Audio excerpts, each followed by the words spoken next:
नमस्कार दोस्तों, स्वागत है आपका हमारे यूट्यूब चैनल पे। आज से हम शुरू कर रहे हैं भारतीय राज्य व्यवस्था एवं शासन का घटना चक्र सीरीज। और इसमें जो नई वाली घटना चक्र है 2021 वाली, उसमें क्या है कि इन्होंने कुछ नोट्स अलग से दिए हुए हैं और उसके बाद प्रश्न कोश दिया हुआ है। तो हम सिर्फ प्रश्न कोश ही करेंगे, क्योंकि जो भी नोट्स में लिखा हुआ है ये सारा वही चीज़ लिखा हुआ है जो क्वेश्चन के फॉर्म में यहाँ पे आगे मिलेंगे आपको। तो हम सिर्फ क्वेश्चन करेंगे, उससे आपका ये नोट्स भी कवर हो जाएगा ऑलमोस्ट। तो सबसे पहला क्वेश्चन हम देख रहे हैं कि निम्नलिखित में से किस अधिनियम में कलकत्ता में सर्वोच्च न्यायालय की स्थापना का प्रावधान किया गया था।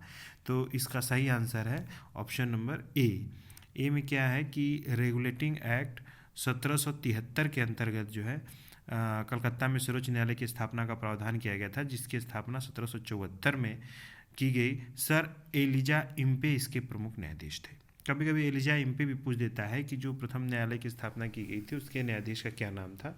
तो दोस्तों आपको याद रखना चाहिए कि उस न्यायाधीश का नाम था सर एलिजा इम्पे।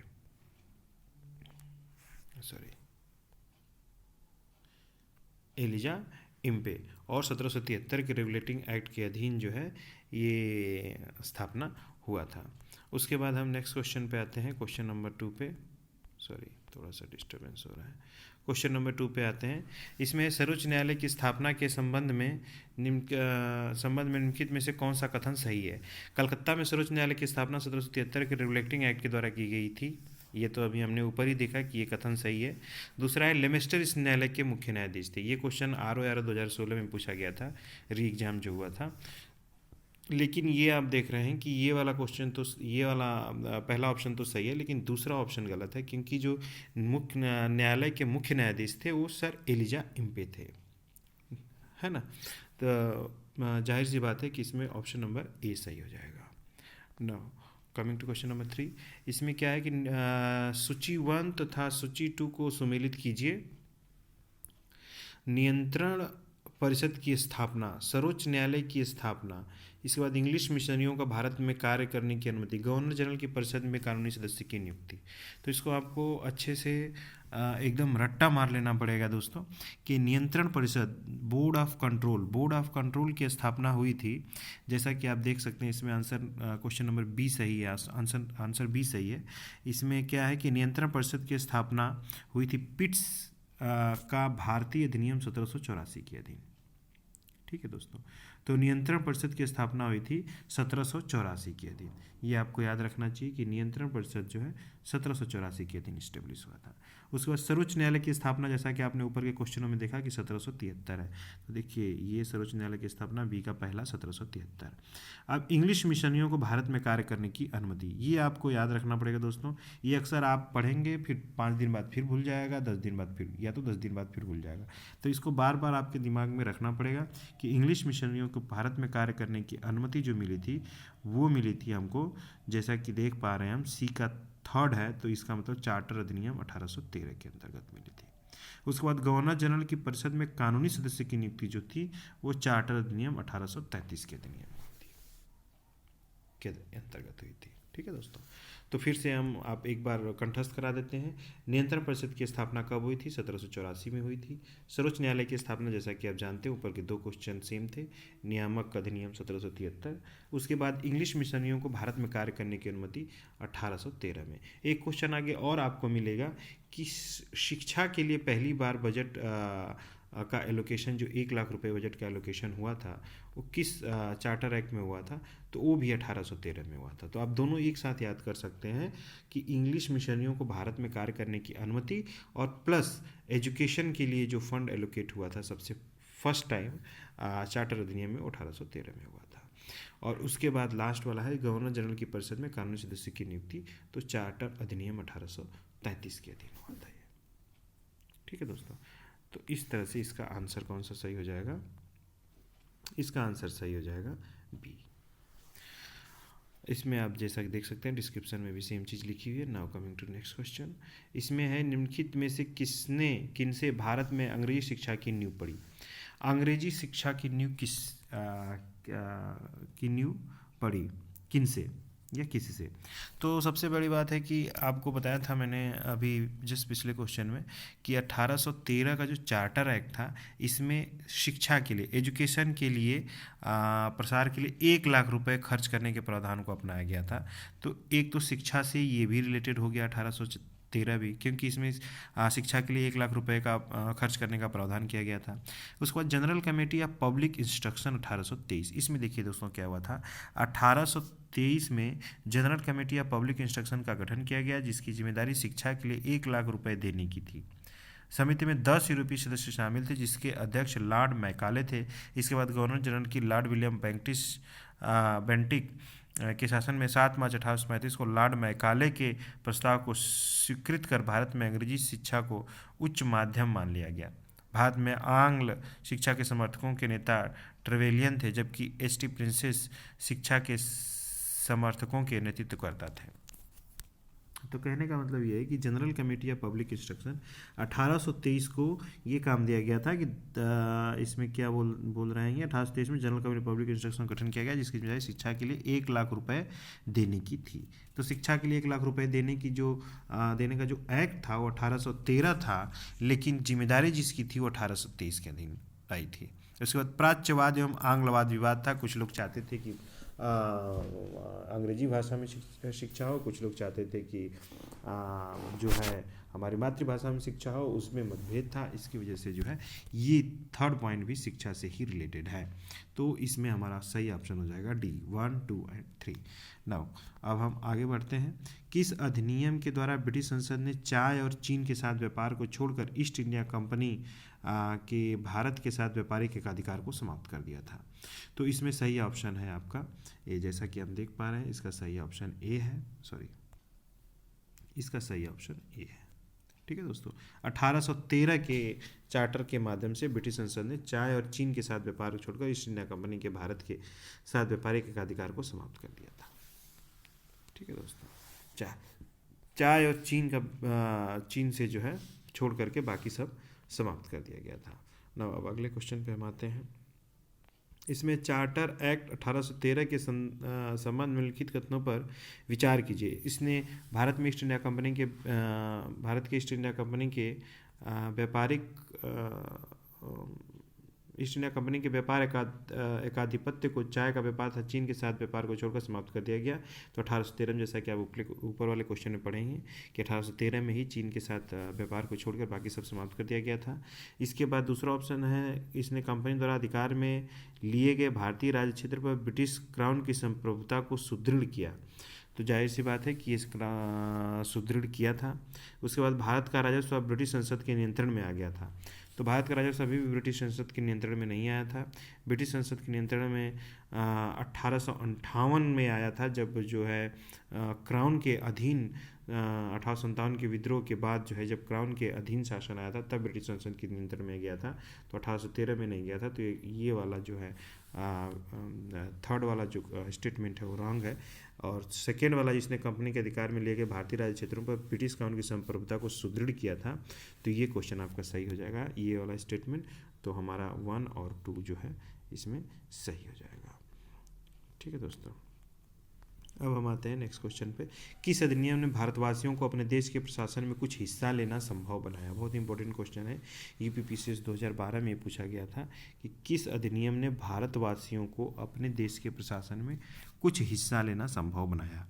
तो इसमें है ऑप्शन नंबर ए सही है, चार्टर अधिनियम 1833। इसमें क्या हुआ था? चार्टर एक्ट 1833 की धाराओं में सबसे महत्वपूर्ण धारा संख्या 87 थी, जिसमें कहा गया था कि किसी भी भारतीय अथवा क्राउन की देशज प्रजा को अपने धर्म, जन्मस्थान, वंशानुक्रम, कलर अथवा इनमें से किसी एक कारणवश अपनी कंपनी के अधीन पद अथवा सेवा के अयोग्य नहीं माना जा सकेगा।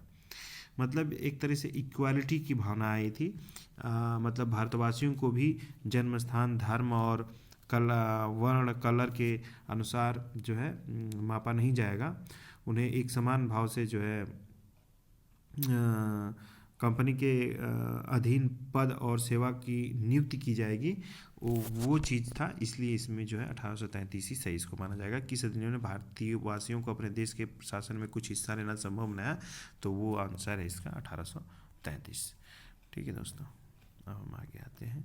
अब ये इतना पार्ट तो ख़त्म हो गया, अब ये नोट्स का पार्ट शुरू हो गया। ब्रिटिश ताज के अधीन भारत शासन अधिनियम। तो ताज के अधीन भारत शासन अधिनियम का मतलब ये हुआ कि 1858 में जो क्राउन के अधीन शासन आ गया था इंडिया का, उसकी बात ये कर रहा है। तो अब इसके हम डायरेक्ट क्वेश्चन पे आते हैं। क्वेश्चन इसका है कि निम्नलिखित में से किस अधिनियम के, सबसे पहला क्वेश्चन है कि निम्नलिखित में से किस अधिनियम के अंतर्गत भारतीय विधान परिषद को बजट पर बहस करने की अनुमति प्राप्त हुई। ये बहुत ही इम्पोर्टेंट क्वेश्चन है कि बहस की अनुमति किस अधिनियम में, बजट पे बहस करने की अनुमति किस अधिनियम के अंतर्गत मिली। तो इसका सही आंसर है बी, 1892 के अधीन मिली थी, है ना। लेकिन इस पर पूरक प्रश्न नहीं पूछ सकते थे। ये तो अनुमति सिर्फ मिल गई थी 1892 में, लेकिन पूरक प्रश्न पूछने की अनुमति, पूरक प्रश्न पूछने का अधिकार नहीं था इसमें। उसके बाद है आपका सेकेंड क्वेश्चन कि ब्रिटिश भारत में सांप्रदायिक प्रतिनिधित्व की व्यवस्था निम्नलिखित में से किस अधिनियम द्वारा की गई थी। तो सांप्रदायिक प्रतिनिधित्व की व्यवस्था तो आप लोग पढ़ते ही होंगे, नॉर्मल सा क्वेश्चन है, बहुत आसान आंसर है इसका। Answer number B, Morley Minto सुधार 1909।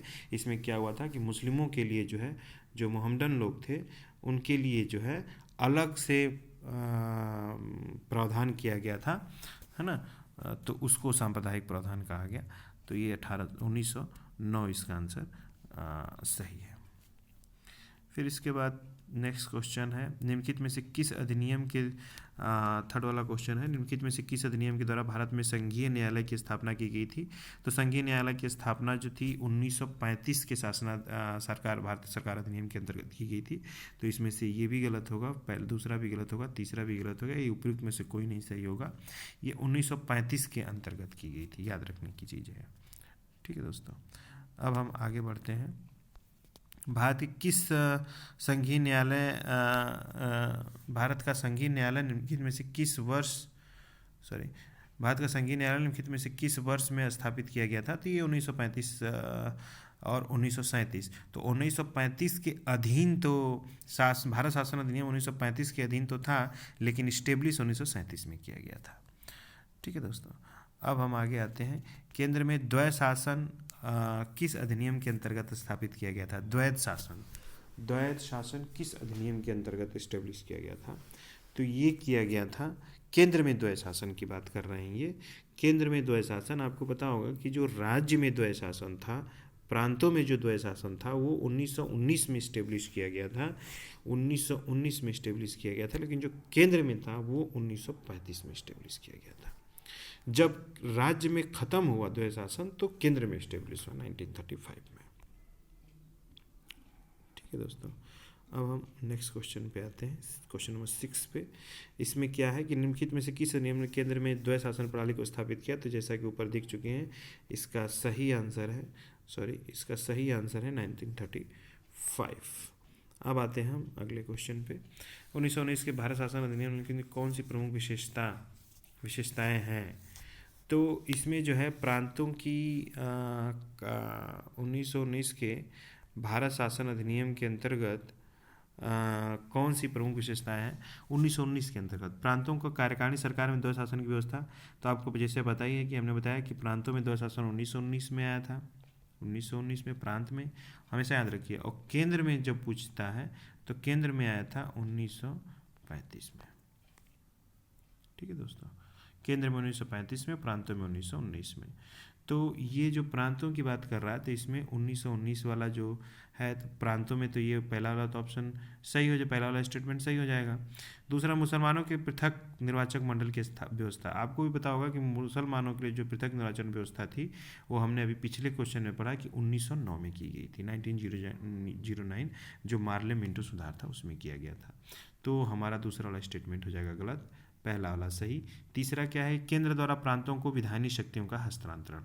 इसमें जो था, केंद्र द्वारा 1919 में केंद्र द्वारा प्रांतों को विधायी शक्तियों का हस्तांतरण कर दिया गया था, इसलिए इसका ऑप्शन नंबर स्टेटमेंट 3 भी सही होगा।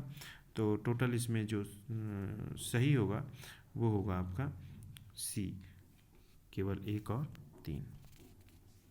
उसके बाद है नेक्स्ट क्वेश्चन, भारतीय विधान पालिका प्रथम बार द्विसदनीय बनाई गई। द्विसदनीय विधान पालिका बनाई गई थी, देखो केंद्र में द्वय शासन व्यवस्था जो लागू की गई थी वो 1935 में, और जो स्टेट में लागू की गई थी वो 1919 में। हमेशा आप याद रखिए, इससे आपके बहुत क्वेश्चन सही करने का मौका मिलेगा आपको अगर ये चीज़ याद रखेंगे तो। कौन सा एक्ट, क्वेश्चन नंबर 9, कौन सा एक्ट द्विसदनीय विधायिका लाया था? द्विसदनीय विधायिका, तो 1919 का एक्ट। राष्ट्रपति को अध्यादेश निर्गत करने की शक्ति प्रेरित है। राष्ट्रपति को अध्यादेश निर्गत करने की शक्ति 1935 से प्रेरित है, ऑप्शन नंबर बी। आप देखेंगे दोस्तों कि जो हमारा भारत का संविधान है उसमें बहुत सारे जो आर्टिकल हैं वो 1935 के भारत शासन अधिनियम से एज इट इज ले लिए गए हैं। ठीक है दोस्तों, उसमें से एक ये भी है कि जो है राष्ट्रपति के अध्यादेश जारी करने की जो शक्ति है वो 1935 के अधीन है। Now coming to next question, केंद्रीय विधानसभा का के निम्नलिखित में से कौन सा निर्वाचन भारत शासन अधिनियम 1919 के तहत हुए? तो इसमें जो है ऑप्शन नंबर ए और सी, मतलब 1926 और 1945 वाला जो है ये जो है 1919 के अंतर्गत हुए थे। याद रखिएगा 1926, 1945, 1937 का नहीं, 1926, 1945, ए और सी इसमें सही हो जाएंगे। फिर नेक्स्ट क्वेश्चन, कौन सा अधिनियम द्वारा संवैधानिक निरंकुशता का सिद्धांत प्रवृत्त किया गया? तो ये जो क्वेश्चन है क्वेश्चन नंबर 12, इसमें है निम्नलिखित में से किस अधिनियम द्वारा संवैधानिक निरंकुशता का सिद्धांत प्रवृत्त किया गया? तो इसमें ऑप्शन नंबर सी, भारत सरकार का अधिनियम। उसके बाद क्वेश्चन नंबर 13, भारत के संविधान में केंद्र और राज्यों के बीच किया गया शक्तियों का विभाजन इनमें से किसमें उल्लिखित योजना पर आधारित है? तो 1935। मैं जैसे पहले ही बताया कि जो भारत में जो संविधान है उसके बहुत सारे आर्टिकल जो है, बहुत सारे पार्ट 1935 के भारत शासन अधिनियम से लिए गए हैं। शक्तियों का विभाजन भी 1935 के भारत शासन अधिनियम से ही लिया गया है। ठीक है दोस्तों। क्वेश्चन नंबर 14, इसमें क्या है, निम्नलिखित में से निम्नलिखित में से एक भारत सरकार अधिनियम 1935 की मुख्य विशेषताओं में से नहीं है? तो यह है अवशिष्ट प्रांतीय विधायकों को आवंटित किए गए थे। अवशिष्ट विषय प्रांतीय विधायक नहीं, अवशिष्ट विषय तो हमेशा केंद्र के अधीन ही रहना चाहिए। आप भी सोचते हैं जैसे जो हमारे कुछ विषय जो हैं, जैसे हमारे समवर्ती सूची है और राज्य सूची है और केंद्र सूची है, तो हमारा जो अभी का संविधान है उसमें भी अवशिष्ट शक्तियाँ केंद्र के पास ही निहित हैं। तो सेम उसी तरीके से अवशिष्ट शक्तियाँ, तो कॉमन सेंस की बात है कि वो केंद्र अपने पास ही रखेगा। जो चीज़ें नहीं मेंशन है उनको तो अपने पास ही रखेगा केंद्र। तो ये एक कॉमन सेंस से भी इसको सही किया जा सकता है। फिर क्वेश्चन नंबर 15 क्या है कि एक संघीय व्यवस्था केंद्र में द्वय शासन भारत में लागू किया गया था। एक संघीय व्यवस्था और केंद्र में द्वय शासन भारत में लागू किया गया था। तो 1935 के अधिनियम द्वारा केंद्र में द्वय शासन लागू किया गया था 1935। राज्य में की बात करेगा, राज्य पूछेगा तो 1919 हो जाएगा, केंद्र पूछेगा 1935 हो जाएगा, आप तो जानते ही हैं। ठीक है दोस्तों। अब नेक्स्ट क्वेश्चन, अखिल भारतीय महासंघ स्थापित करने का प्रावधान शामिल किया गया, तो ये 1935 में। फिर निम्नलिखित में से किस अधिनियम ने भारत में संघीय शासन की व्यवस्था दी थी? संघीय शासन 1935 में। 1935 द्वारा स्थापित संघ में अवशेष शक्तियाँ किसको दी गई थी? तो ये गवर्नर जनरल को, अवशिष्ट शक्तियाँ गवर्नर जनरल को दी गई थी। ठीक है दोस्तों। उसके बाद हमारा आता है ये वाला क्वेश्चन नंबर 19, निम्नलिखित में से कौन सा एक भारत शासन निम्नलिखित में से निम्नलिखित में से कौन सा एक भारत शासन अधिनियम 1935 में स्वीकार किया हुआ महत्वपूर्ण और अस्थायी अवयव नहीं है? तो इसका है देश का लिखित संविधान। 1935 भारत शासन अधिनियम 1935 में देश के लिखित संविधान का उल्लेख नहीं था। भारत के लिए संविधान का सर्वप्रथम उल्लेख क्रिप्स मिशन द्वारा किया गया। अन्य तीनों विकल्प भारत शासन अधिनियम 1935 में समाहित थे। मतलब विधानमंडल के लिए जवाबदेह प्रतिनिधि भी शामिल था, एक संघ पर विचार भी शामिल था, विधानमंडल के लिए सरकारी सदस्यों का नॉमिनेशन किया जाना भी शामिल था। अब उसके बाद क्वेश्चन नंबर हम आते हैं 20 पे। 20 क्वेश्चन नंबर क्या है कि 1935 का गवर्नमेंट ऑफ इंडिया एक्ट क्यों महत्वपूर्ण है? तो यह भारतीय संविधान का प्रमुख स्रोत है, जैसा कि मैंने पहले ही बताया था। सॉरी, जैसा कि मैंने पहले ही बताया था कि जो 1935 का भारत शासन अधिनियम है, वहाँ से बहुत सारे आर्टिकल हमारे उसमें लिए गए हैं संविधान में, डायरेक्टली इनडायरेक्टली। सॉरी। उसके बाद है क्वेश्चन नंबर 21। निम्नलिखित अधिनियमों में से किस अधिनियम के फलस्वरूप बर्मा को भारत से अलग हुआ? ये बहुत इंपॉर्टेंट क्वेश्चन है। ये 1935 में हुआ था, बर्मा भारत से अलग।